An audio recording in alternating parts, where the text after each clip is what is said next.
ఇప్పుడు అశోక్ అన్న మీ ముందు ఇండ్లకి పోతే పాలు వంగించుకున్నట్టు మేము కన్నీళ్ళు వంగించుకున్నాం. Gopal, love you.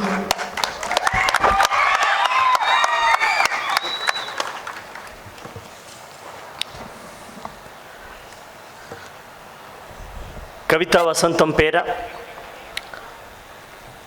తెలుగు శాఖ అధ్యక్షుడు తమ్ముడు కాసిం, ఒకవైపు కవితా వసంతం, ఇంకొక వైపు కవితా పొద్దు గద్దరన్న. ఏ ఆలోచనతో పెట్టారో కానీ కుడి ఎడమల ఒక అద్భుతమైనటువంటి ఇద్దరి ఫొటోస్ పెట్టి మమ్మల్ని నిజంగా నీ స్వాధీనం చేసుకున్నావు కాశం.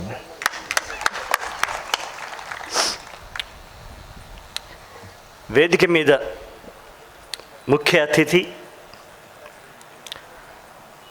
ఆయన కవితలు విని, ఆయన మాటలు విని, ఆయన చిరంజీవులైన కవులతో అక్కున చేర్చుకున్నటువంటి ఆలింగనాలు చూస్తూ పెరిగిన వాళ్ళల్లో నేనొక్కడిని. సరస్వతి సమ్మాన్ స్వీకర్త కావచ్చు, కానీ ఆయన మాకు పుంభావ సరస్వతి శివారెడ్డి గారికి.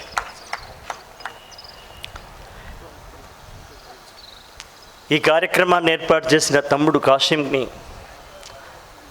నిజంగా నేను ఫస్ట్ టైం చూస్తున్నాను. రవీంద్ర భారతిలో కానీ త్యాగరాయ గాన సభలో కానీ కవి సమ్మేళనం జరిగితే వేదిక మీద ఎందరు ఉంటారో ఎదురుగా అంతమందే ఉంటారు. మనకు తెలుసు కదా మేడం అది. వేదిక మీద 10 మంది కవులు ఉంటారు, ఎదురుగా 8 మంది శ్రోతలు ఉంటారు. అయితే మాకు రక్షణ ఏంటంటే మీడియా వాళ్ళు మాకు రక్షణ అటు చూపెట్టరు, ఇటే చూపిస్తారు. కాబట్టి తెల్లారి మాయ, పత్రిక లోపల చూస్తే మాయ, అబ్బా ఎంత పెద్ద మంది వచ్చినారో. ఎప్పుడైనా నిజంగా ఎప్పుడన్నా చూస్తానా ఇట్లా అనుకునేవాడిని. ఇవాళ మాకు చూపిస్తున్నావు కాశం తమ్మి. ఇక్కడికన్నా అక్కడ 100 రెట్ల మంది ఎక్కుండడం అనేది జీవితంలో చాలా తక్కువ సార్లు కనిపించేటువంటి దృశ్యం. వచన కవిత్వం చదువుతుంటే కన్నీళ్లు తెప్పించగలరు, కరతాళ ధ్వనులు తెప్పించగలరు అన్న అనుభవం చాలా తక్కువ సార్లు జరుగుతుంది. కానీ 3 రోజులుగా ఇవాళ ఒక రోజు జరగబోయే ఈ అద్భుతమైన కవిత్వపు ఊరేగింపు, 3 రోజుల ఊరేగింపు జరుగుతూ ఉంది ఇక్కడ. ఈ ఆలోచన వచ్చినందుకు మాత్రం నేను ఉస్మానియా తెలుగు శాఖ పెద్దలని, అధ్యక్షుడిని, ప్రిన్సిపాల్ గారిని నేను ప్రత్యేకంగా అభినందిస్తున్నాను, నమస్కరిస్తున్నాను.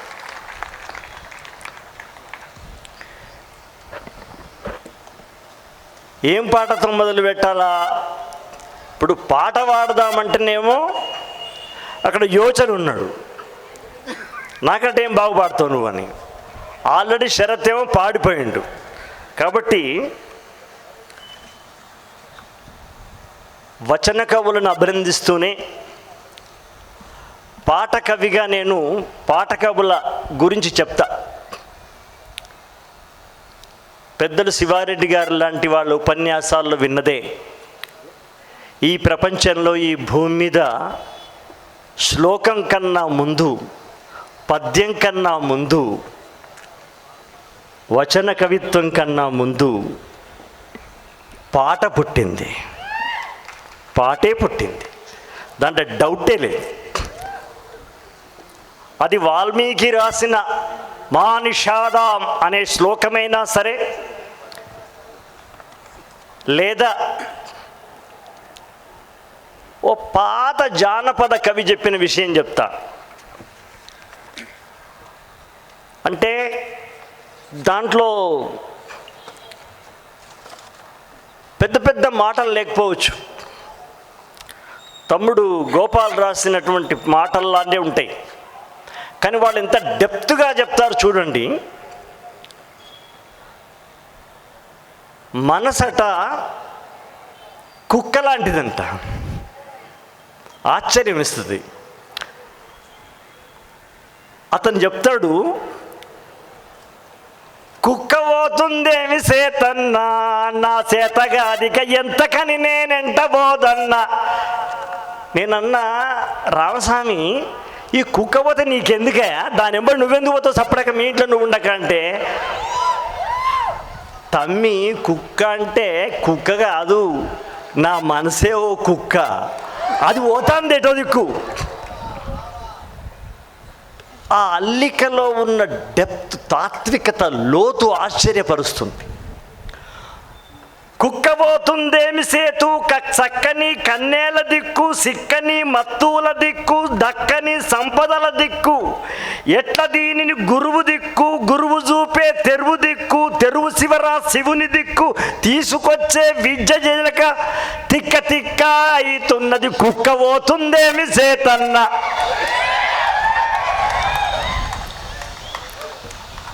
అక్కడ ప్రారంభమైంది కవిత్వం. ఓ పెండ విసుకుంటా పిడికలు చేసుకుంటా ఓ సెల్లె వాడుతుంది. మా ఊళ్ళోనే మా సుద్దాల నర్సక్క ఆమె పేరు. ఆమె ఆవు పెండ విసుకుంటూ వాడుతుంది.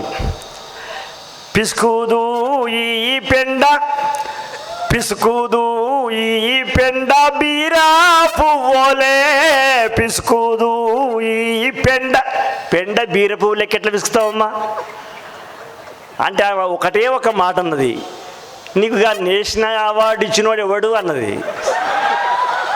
అమ్మాయిని చాలా పెద్ద ఆయన అబ్దుల్ కలాం, ఆయన కంటే ఉండే కానీ నీకు లేకపోయా ఎట్లా అన్నది. బీరపువ్వు లెక్క ఎట్లుంటుందమ్మా పిసుకుతుంటే అంటే, ఈ ఏళ్ళ సందులకి వెళ్ళి పోయి అది ఇట్లా ఇప్పుకొని బీరపువ్వు లెక్క కనబడదా. గద్దెలకు నువ్వు నేషనల్ అవార్డు నీకు ఒకటి వాడెవడు ఇచ్చిండు, వాడికి ఎగ్గులేదు నీకు సిగ్గులేదండి. పిసుకుదు ఈ పెండ బీరా పువ్వులే, పిసుకుదు ఈ పెండ, తొక్కుదు ఈ పెండ తొడగదలాకుండా, తొక్కు తొడగదలకుండా ఎట్లా తొక్కుతావమ్మా అనగానే మెల్లగా సుతారంగా దొక్కాలి. కసపిస కసపిస కుమ్మరి మట్టి దొక్కినట్టు దొక్కొద్దు అనగానే నాకు చివరికి మిగిలేదిలో బుచ్చుబాబు రాసిన ఒక వాక్యం జ్ఞాపకం వచ్చింది. కోమలి ఆ గరిక నేల మీద ఒరగగానే ఆమె బరువుకు వంగినటువంటి గరిక లేవగానే దాంతో పాటు లేచింది అని రాస్తాడు. అంటే ఆ అమ్మాయి 7 మల్లెల పువ్వెత్తునదు అని అర్థం. తొక్కుదు ఈ పెండ తొడగదలాకుండా తొక్కు, ఇదోకే. తర్వాత ఆమె పిడికలు చేస్తుంది కదా, సరసుదు ఈ పెండ, గోడకు జరుస్తుందంట. ఏం చెప్తుందబ్బా ఇక్కడ, ఒక కొసమెరుపు ఉండాలి కదా అనుకున్నాను. సరసుదు ఈ పెండ సందామావోలే, సరసుదు గోడ మీద పిడికలో సందమామను చూస్తే ఒక ఆడ కాళిదాసులాగా, ఒక అద్భుతమైనటువంటి వాల్మీకిలాగా, వ్యాసునిలాగా, వీళ్ళందరినీ మించినటువంటి ఒకానొక మహాద్భుతమైన కవయిత్రిలాగా కనిపించిన ఆమె కాళ్లకు నమస్కారం చెప్పి నేను మద్రాసుకు బయలుదేరా. ఆ దయ ఉండబట్టే నాకు నేషనల్ అవార్డు వచ్చింది, నేను పాటలు రాయగలిగాను. పల్లెటూరు నుంచి వచ్చిన వాడిని నేను. నా మూలాలు గ్రామాల్లోనే ఉన్నాయి. నేను సినిమాలో పాట రాసిన లేదు, సమాజం కోసం రాసిన 40 సంవత్సరాల సమాజ గీతాల పరివ్రాజకుడిని నేను, 30 సంవత్సరాల సినిమా గీతాల ప్రయాణికుడిని నేను. నా పాట వయసు 40 ఏళ్ళు. ఇప్పుడు తమ్ముళ్ళు చెప్పిన, అన్నలు చెప్పిన, మేడమ్స్ చెప్పిన కవిత్వాలను విన్న తర్వాత ఇప్పుడు గోపాల్ వాళ్ళ నాన్న మేస్త్రి అని చెప్పినాడు. వాళ్ళ నాన్న మేస్త్రి, నేను మేస్త్రి కింద పనిచేసినటువంటి కూలీవాడిని. నేను ఇంటర్మీడియట్ చదువుతున్నప్పుడు నేను శని శుక్ర ఆది 3 రోజులు నేను మేస్త్రి కింద జబ్బతట్ట పట్టుకొని చెప్పిన పని చేసి మిగతా రోజుల్లో కాలేజీకి నడిచిపోయేవాడిని ధర్మవంతి యాకత్పురాలో.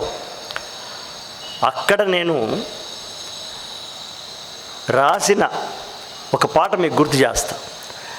రాయి సలాక ఇసుక ఇటుక తాపి తట్ట సిమెంటు చెమట గోడ మీద గోడ మేడ మీద మేడ కట్టి పోరకు లోడ పట్టణాలలో మేడ కాళ్ళు జాగ్రత్త వెళ్ళు జాగ్రత్త నడువు జాగ్రత్త నడుం జాగ్రత్త రాయి సలాక ఇసుక ఇటుక తాపి తట్ట సిమెంటు చెమట గోడ మీద గోడ. ఇది రాసినప్పుడు నా సాటి కార్మికులతో పాటు నేను అన్నం తినేటప్పుడు ఈ పాట వినిపించి వాళ్ళు చప్పట్లు కొట్టారు. తర్వాత సినిమా కవినైన తర్వాత ఒకటే జననం ఒకటే మరణం ఒకటే గమనం ఒకటే గమ్యం గెలుపు పొందే వరకు అలుపు లేదు మనకు బ్రతుకు అంటే గెలుపు గెలుపు కొరకే బ్రతుకు రాయి సలాక ఇసుక ఇటుక ఒకటే జననం ఒకటే మరణం ఒకటే గమనం ఒకటే గమ్యం. చిన్ననాడు చదువుకున్నప్పుడు రాసుకున్న పాటలు కూడా మనం పెద్దయిన తర్వాత నాకు సినిమా రూపం లోపల నాకు పునాదినిచ్చినాయి. నేను ఇక్కడ ఉన్న పాఠకవుల కోసం నేను మాట్లాడటం లేదు, ఎదురుగా రాబోయే జయరాజుల కోసం మాట్లాడుతున్నా, ఎదురుగా రాయబోయే గద్దర్ల గురించి మాట్లాడుతున్నా, ఎదురుగా రాయబోయే పాడబోయే విమలక్కల గురించి మాట్లాడుతున్నాను. వాళ్ళకి ఏమైనా ఉపయోగపడుతుందా? పాట నథింగ్. పాట అనేది పెద్ద బ్రహ్మ విజయం కాదు. మా తాత చెప్పిండు, పాట అంటే ఏందోయ్, తాళానికి పడితే అయిపోయి, తాళానికి పడితే అది పాట, తాళం తప్పకుండా ఉండాలి, తాళానికి నువ్వు రాయి అదే పాట అయిపోతుంది. పాస్కంటి వీరయ్య అని మా అమ్మ వాళ్ళ నాన్న చెప్పినాడు. పాట ఏదైనా సూటిగా తేటగా ఉంటే అయిపోయాయి. పాటలో ఒక టిప్ ఏంటంటే ఒత్తులుండేటువంటి మాటలు పల్లవిలో రాయొద్దు. జయరాజ్ అన్నది నీకు చెప్తలే, యాకుబన్న కూడా చెప్తలే, అక్కడున్న యాకుబన్నలకు చెప్తున్నా, కాబోయే యాకుబన్నలు. పల్లవిలో ఒత్తులు లేకుండా చూసుకోండి మీరు రాయదలుచుకున్నప్పుడు. అంటే గ్రాంధికం అవసరంలే, మాట్లాడుకునే మాటల్ని అతి తేలికగా మాట్లాడే మాటల్ని పాటలా చేస్తే పోయి. పాట ఎక్కడ పుట్టింది? అసలు కార్యక్షేత్రంలో పుట్టింది పాట, కాలక్షేపంగా మారింది పాట. కానీ తెలంగాణలో ఒక తిరకాసు ఉంది. కార్యక్షేత్రంలో పుట్టిన పాట కాలక్షేపానికి మారిన పాట. మధ్యలో మన తెలంగాణలో కార్యక్షేత్రంలో పుట్టిన పాట కథన క్షేత్రంలో కూడా పనిచేసింది. అదే ఉస్మానియా వేదిక. యుద్ధ క్షేత్రంలో కూడా మన పాట పనిచేసింది. అది బండెనక బండి గట్టి కావచ్చు, మా నాయన సుద్దాల హనుమంతు రాసిన వేయ్ వేయ్ వేయ్ దెబ్బ దెబ్బకు దెబ్బ వెయ్య వెయ్ దయ్యపకుండా గొయ్యల రథకారులు ఎందుకు ఇక్కడ, ఎందుకు దోపిళ్ళు, ఎందుకు హింసలు, ఎవడా నైజాం ముక్కోటులలో ఒక్కడు మిగిలిన దుఃఖము లేదుర తల ఒక్కొక్క తల పక్కున బగలకు కుక్కల కొడుకులు వెయ్యి వెయ్యి వెయ్య వెయ్. ఇది అంత సులభంగా వచ్చేటువంటి మాటల్ని కూడా పాట చేయొచ్చు. అందుకే పాట రాయడం అనేది ఏదో పెద్ద బ్రహ్మ విద్య అని మాత్రం మీరు ఎప్పుడూ అనుకోకండి. మీ అంతలా మీరు తలుచుకుంటే అసలు బాత్రూముల్లో పాట పాడని మనిషి ఉంటాడా ప్రపంచంలో? బాత్రూములో సంగీతం పాడని తల్లి ఉంటుందా, చెల్లి ఉంటుందా, ఎవరుంటారు? బ్రహ్మాండంగా వాడకపోవచ్చు, పీసులు సుశీల కాకపోవచ్చు, ఘంటసాల కాకపోవచ్చు, కానీ పాట రాయడం అనేది, పాడడం అనేది ఓ పెద్ద విషయం కాదు. మీ మనసులో ఉన్నదే. పాట మరి ఎక్కడ పుట్టింది? సిన్నన్న నాకొక్క సీరె పెట్టిండే దరిలో, సీరె పెట్టిండే దరిలో, నడిపన్న నాకొక్క నగా పెట్టిండే దరిలో, నగా పెట్టిండే దరిలో, పెద్దన్న నాకొక్క పెయ్యనిచ్చిండే దరిలో, పెద్దన్న పాందిట్ల పెండ్లిలుగానో దరిలో, నడిపన్న పాందిట్ల నగ వెళ్ళిగానో దరిలో, వెన్నెలాకొచ్చినాయి. ఎంత అద్భుతమైన వాతావరణంలో పెట్టావయ్యా పాట సభ, నీ దండం. ఎన్నీలాకొచ్చినాయి అన్న జొన్నల బండ్లే దరిలో, జొన్నల బండ్లు కాదు అన్నల బండ్లే దరిలో, అన్నాల బండ్లైతే కొంగు జాపేనో దరిలో, కొంగు జాపకు సెల్లే కోర్కెళ్ళడుగమ్మో దరిలో, కోర్కెళ్ళడుగమ్మో. దీనికి అమరకోశం చదవాలనా? దీనికి తెలుగు వ్యాకరణం కావాలా? దీనికి మన కాశీమన్న తెలుగు సులభ వ్యాకరణం యొక్క పాఠం మనకు చెప్పాలా? వాళ్ళకెవరైనా చెప్పినారా? పాట రాయబడదు, పాట చెప్పబడుతుంది, పాట అల్లబడుతుంది. పాట రాయడం, కవిత్వం రాయడం కాదు, కవిత్వం చెప్పాలి. ఇవాళందరూ మనకు చెప్పినారు. పాట కూడా అంతే, పాట రాయబడదు, అల్లుకోబడుతుంది. ఆ అల్లుకోబడినటువంటి పాటను మనం గనక దాన్ని అల్లుకోగలిగితే అద్భుతాలు సృష్టించేటువంటి అవకాశం ఉంది. ఇక్కడ గద్దరనున్నాడు, ఆయన మదన సుందారి, మదన సుందారి, సందేడు కురులాది జమిలి పడగాదో మదన సుందారి. సందేడు కురులదంట. సందేడు కురులంటే ఏమన్నా గిన్నె ఇన్నె? ఆమె నెత్తి వెంట్రుకలు సందేడు అంటే గడ్డి మోపంత ఉన్నాయన్నమాట. దాన్ని మనం సంస్కృతంలో చారుకేశిని అనొచ్చు. ఎవరికి అర్థమవుద్ది? సందేడు కురులాది జమిలి పడుగాదో మదన సుందారి. ఇది జానపదం పాటని అన్న మరో రకంగా మలిచాడు. ఆయన ఒక జానపదం పాటని మరో రకంగా మలిస్తే మనం ఏమన్నా తక్కువనా? కొమ్మ ఉయ్యాల కోన జంపాల అమ్మ ఒళ్ళో నేను రోజుగాల రోజుగాల. గురుగారు లిటరల్గా ఈ పాటని 50 కోట్ల మంది చూశారు సార్. 50 crores. ఒక బాణికి 2 రూపాలు కూడా ఉంటాయన్నది సంగతి కూడా మీరు తెలుసుకోవాలి. మదన సుందారి, మదన సుందారి అంది కదా, కొమ్మ ఉయ్యాల అంది కదా. దీన్ని ఇంకొక వైపు, ఇది ముందు పద్మముఖం అనుకోండి, పువ్వు లాంటి ముఖం, దాన్ని ఇటు దిప్పితే నిప్పు లాంటి ముఖం, అగ్నిముఖం అవుతుంది. అదెలా? అదే ట్యూను. కొమురం భీముడో, కొమురం భీముడో, కొర్రాసు నెగడోలే మండాలి కొడుకో, మండాలి కొడుకో. కొమురం భీముడో, కొమురం భీముడో, రగరగ సూర్యుడై రఘులాలి కొడుకో. ఈ పాట రాస్తున్నప్పుడు ఒక మిత్రుడు అన్నాడు, అక్కడ డైరెక్షన్ డిపార్ట్మెంట్లో దగదగుంటుంది, బగబగుంటుంది, బుగబుగుంటుంది, లగలాగుంటుంది, కానీ ఈ రగరగేంది సార్ అన్నాడు ఆయన. అప్పుడు నేను అన్నా, నిజంగా అయితే లేదు, ఇప్పుడు మనం పుట్టిద్దాం, తర్వాత ఉంటుంది కదా, పుట్టించినాక అది పెరగదా?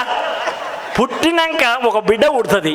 పుట్టినాక వాడు దొడ్డికి పోడా, మూత్రం పోడా, బట్టలు కట్టుకోడా, లేవడా, మీసాలు రావా, పెండ్లి కాదా, పిల్లలు కనడా. ఇప్పుడు మనం రకరకాలు పుట్టిద్దాం. రేపు మా తమ్ముడు గోపాలో లేకపోతే మన యోచనో రకరకాల అంటే రేపు లగలగా అంటాడు, ఇంకేమని అంటాడు. We will start a new word. రగ రగ సూర్యుడు రఘులాలి కొడుకో, రగలాలి కొడుకో, కాల్ముక్త బాంచేనని వంగితోగాల. పాటలో మంచి మంచి పదాలే పెట్టాలి. చాలా సుమ పువ్వుల్లాంటి వాటిని అల్లాలనేం లేదు. ప్రజలు మాట్లాడుకునే ఏదైనా అందులో ఇమడగలం. పాట ఒక పుష్పక విమానం లాంటిది. ఎన్ని వందల వేల లక్షల కొత్త పదాలు వస్తున్నా ఆ పుష్పక విమానంలో ఇంకా లక్షల పదాలు కూర్చునే ప్లేస్ ఉంటుంది. That is the song. అది పాట అంటే. కాల్ముక్త బాంచేనని వంగితోగాల. ఈ తొగాలేందయ్యా? తొగాల కాదు, అది ఒగాల. నేను ఇవాళ రాకుంటే ఒగాల, రేపు పొద్దుగాల కాశీమన్న ఫోన్ చేసి ఇష్టం వచ్చే తిడుతుండే కదా. నేను ఇప్పుడు రాకపోతే ఒగాల. పేరు పెట్టించుకున్నావు, వస్తా అని చెప్పినావు, రాకపోతే ఒగాల, రేపు తిడతాడు కదా. ఈ ఒగాల అంటే ఒకవేళ. ఒగాల అనేటువంటి ఎప్పుడో 70 ఏళ్ళ కింద మాట్లాడుకునే, ఆదిలాబాద్లో మాడుకునే మాటను తీసుకొచ్చి అందులో పెట్టాం. కాల్ముక్త బాంచేనని వంగితోగాల. కారడవి తల్లికి పుట్టనట్టేరో, పుట్టనట్టేరో, జులుము గద్దెను చూసి వంగితోగాల. జులుము గద్దెకు తలను వంచితోగాల. తుడుము తల్లి పేగుల పెరగనట్టేరో, పెరగనట్టేరో, చర్మ మొలిచే దెబ్బకు అబ్బంటోగాల. చిలికే రక్తము చూసి చెదిరితోగాల. బుగులేసి కన్నీరు ఒలికితోగాల. భూతల్లి సనుబాలు తాగనట్టేరో, తాగనట్టేరో. ఇక్కడ దాకా రాశా. రాజమౌళి గారు అన్నారు, లాస్ట్ చరణం మందు పాతర లెక్క పేలాల అన్నా అన్నారు. ఓ మందు పాతరట మీకు గుర్తుంటుందిగా. మిలిటరీ జీబులు వచ్చినప్పుడు కింద పలిగిపోతుంది, పైన ఇరిగిపోతుంది చూడు, మందు పాత్ర అంటే కదా. మందు పాత్రలాగా ఉండాలి లాస్ట్ చరణం అంటే. లాస్ట్ చరణం కాలువై పారే నీ గుండె నెత్తూరు, కాలువై పారే నీ గుండె నెత్తూరు, నేలమ్మ నుదుట బొట్టయింది చూడు, అమ్మ కాళ్లకు పారాణయింది చూడు, తల్లి పెదవుల నవ్వై మెరిసింది చూడు, కొమురం భీముడో, కొమురం భీముడో, పుడమి తల్లికి జనమా హరణమిస్తివీరో. అలా ముగిసిపోయింది పాట. పాటకు పరిధులేమీ లేవు, పాటకు ఎల్లలు ఏమీ లేవు. పాట ఒక విశాలమైన వీస్తున్నటువంటి గాలి లాంటిది. పాట ఒక జలపాతం లాంటిది. దాన్ని ఫలానా వాళ్ళు రాయాలి, ఫలానా శాస్త్రులే రాయాలి, ఫలానా వాళ్ళు మాత్రమే రాయాలి అన్న నియమాలు ఏమీ లేవని ఏనాడో బద్దలు కొట్టిన వాళ్ళే జానపద కవులు. ఆ జానపదుల కవుల యొక్క అద్భుతమైనటువంటి భిక్ష, వరం ఏదైనా ఉందంటే అది పాట మాత్రమే. ఇవాళ నాకు ఎంత ఆనందంగా ఉందంటే, ఒక జానపదుల పాటని, ఒక పాటను ఒక అద్భుతమైన వచన కవిత్వంలోని మాటను కలిపి ఒక అద్భుతమైన ఉస్మానియా యూనివర్సిటీకి వేసినటువంటి మాలికను తయారు చేస్తున్నాడు కాశీం అన్న. Love you.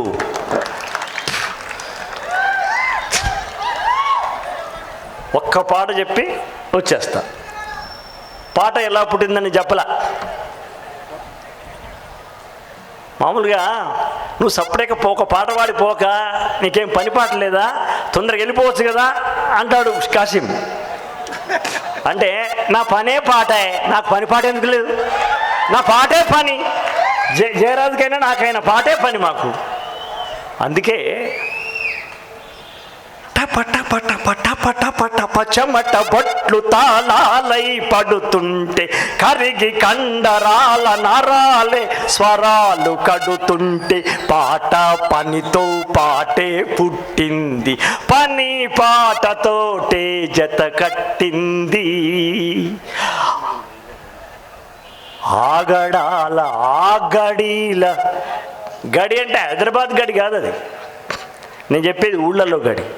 ఆగడాల గడిల దినగండపు ఏలుబడిల మెడలు వంచి దొరమేనా పదిలంగా మోయు వేళ పద పద పద బిర బిర బిర నడు నడు నడు పద పద పద పద పదమంటూ ఆ పాదమస్తకము శ్రమిస్తూ ఓహో హోం హోం ఓహోం హోయ్ ఓహ హోం హోం ఓహోం హోయ్ ఓహ హోం మను ఆయాసమే అయినది రాజా జానపదం టప టప టప టప టప టప. మరి ఆడవాళ్ళు కరణమింట్ల పెండ్లి పని తలా ఇంత పంచుకొని, అప్పుడు గిర్నీలు లేవు. కరణమింట్ల పెళ్లి పని తలా ఇంత పంచుకొని పల్లె ఆడవాళ్ళు వడ్ల దంపుళ్లకు దిగిపోతే ఊపిరితిత్తుల ఒత్తిడి ఒత్తిన సువ్వి సువ్వి సువన్నాలారా ఓ సువన్నాలారా సువ్వి పాటగా మారి ఊవెత్తున లేచన చట టప టప టప టప టప టప చెమట బొట్లు తాళాలై పడుతుంటే పాట పనితో పాటే పుట్టింది, పని పాటతోటే జత కట్టింది. ఇవాళ పాట మాటతోని జత కట్టింది. పాటల ద్వారా మేము ఒక చిన్న మాయ చేస్తాం. నేనైనా జయరాజ్ అయినా యోచన అయినా ఎవరమైనా రాగములు పడేసి మిమ్మల్ని మేము చప్పట్లు కొట్టించుకుంటాం. ఇంట్లో ఒక మాయ ఉన్నది. కానీ గ్రేట్ ఏంటంటే ఏ రాగం లేకుండా మాటలతోటే మనతోటి కన్నీళ్లు పెట్టించి కరతాళ ధ్వనులు చేసిన ఈ వచన కవులకు నేను హృదయపూర్తిగా అభినందన తెలియజేస్తున్నాను. సెలవు. నేలమ్మ నేలమ్మ నేలమ్మ మీకు వేల వేల వందనాలమ్మ. నేలమ్మ నేలమ్మ నేలమ్మ నీకు వేల వేల వందనాలమ్మ. సాలేటి వానకే తుళ్ళింత సాలేటి వానకే తుళ్ళింత సాలు సాలుకు నువ్వు బాలెంత. సాలేటి వానకే తుళ్ళింత నువ్వు సాలు సాలుకు నువ్వు బాలెంత. నీళ్ళనే చనుబాలుగా గాలినే ఉయ్యాలగా పక్కల్లా బొక్కల్లా రెక్కల్లా నువ్వు సక్కంగా మోసేవు మొక్కల్లా. పర్వమొచ్చేసేను వంగే పైరు కాపు మేను పొంగే పంట బిడ్డను రైతు బండికెత్తినాక పగిలిపోతుందమ్మ నీ కన్న కడుపు. ఇంక నేలమ్మ నేలమ్మ నేలమ్మ నేలమ్మ నీకు వేల వేల వందనాలమ్మ. ఉస్మానియా విశ్వవిద్యాలయ నేలమ్మ నేలమ్మ నేలమ్మ నీకు వేల వేల వందనాలమ్మ. Thank you.